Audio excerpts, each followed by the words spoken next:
Hello everyone. In this tutorial, we're going to learn how to blink an onboard LED of a Raspberry Pi Pico. As we know, we're working with CircuitPython. So first of all, for this tutorial, we need two things. One is Raspberry Pi Pico and second one is connecting cable. First of all, we need to learn what are the modules that are available on Raspberry Pi Pico. For that, just open Thony on the shell, just type modules and you can see these are all the available modules on Raspberry Pi Pico. You can find many useful modules, that is digital I/O, I2C, timer, terminal I/O, microcontroller, and much more. These are all the available modules. And now we're going to identify the pin configuration. What are the pins that are available on this microcontroller? So in some of the microcontrollers, we need to specify like GPIO. In some of the microcontrollers, we need to specify as IO. On some microcontrollers, we need to specify as GP. So for that purpose, just type import board and we need to show the directory of board.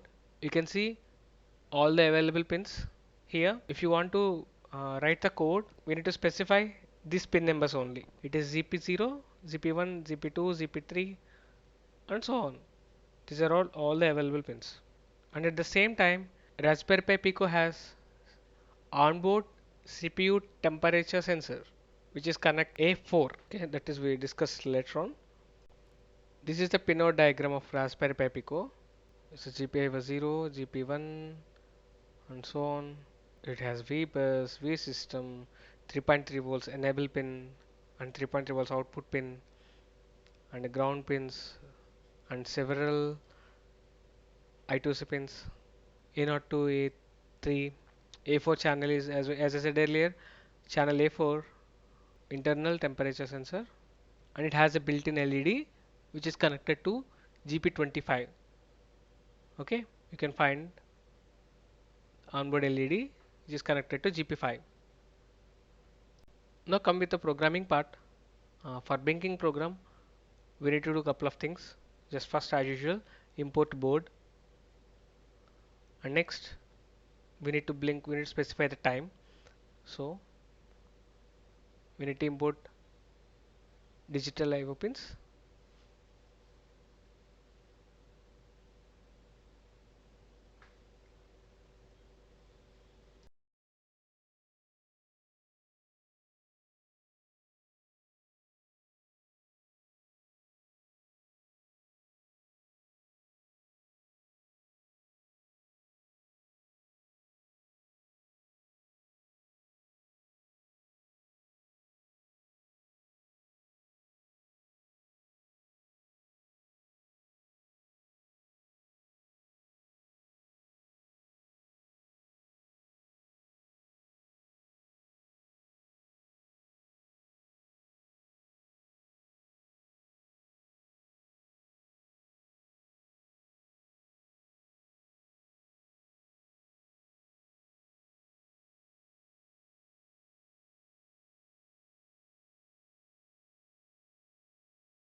Just go to files, save on the device.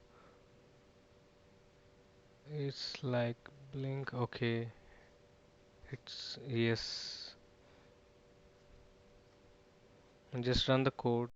Okay, there is an error. Okay, input time. Just run the code.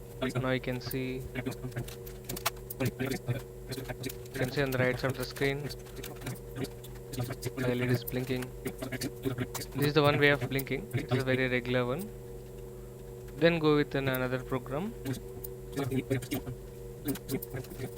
Just go to new, and in this version of code, we'll initially set the state of the LED.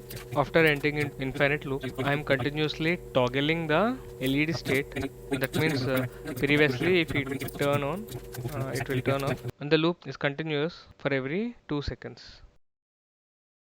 Just save the file and run, and you can see the output.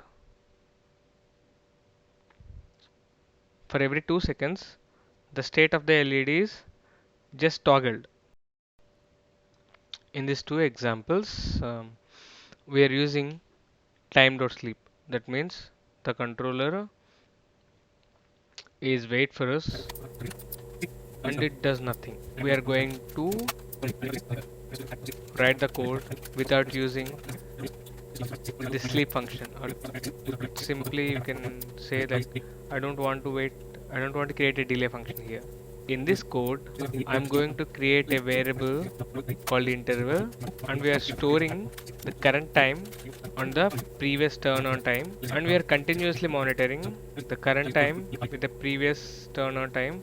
If the difference is equal to our interval, we are toggle the LED. If the current time and the previous turn on time is equal or greater than to the interval, we turn on the LED.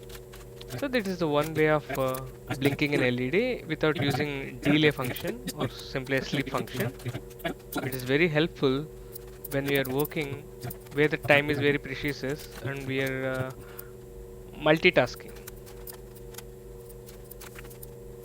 That's all about blinking.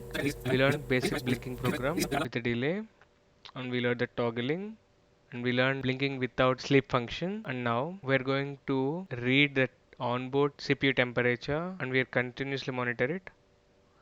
As I said earlier, Raspberry Pi Pico has onboard temperature sensor which is connected in channel 4. If we need to read the values from the onboard temperature sensor, we need to import a couple of modules like time and microcontroller. If we need to read the temperature value, we need to load the temperature value into a variable. We can print the temperature on the centigrade. If you want to convert this value into Fahrenheit, we can just simply do some mathematical analysis. In this way, we can monitor onboard temperature.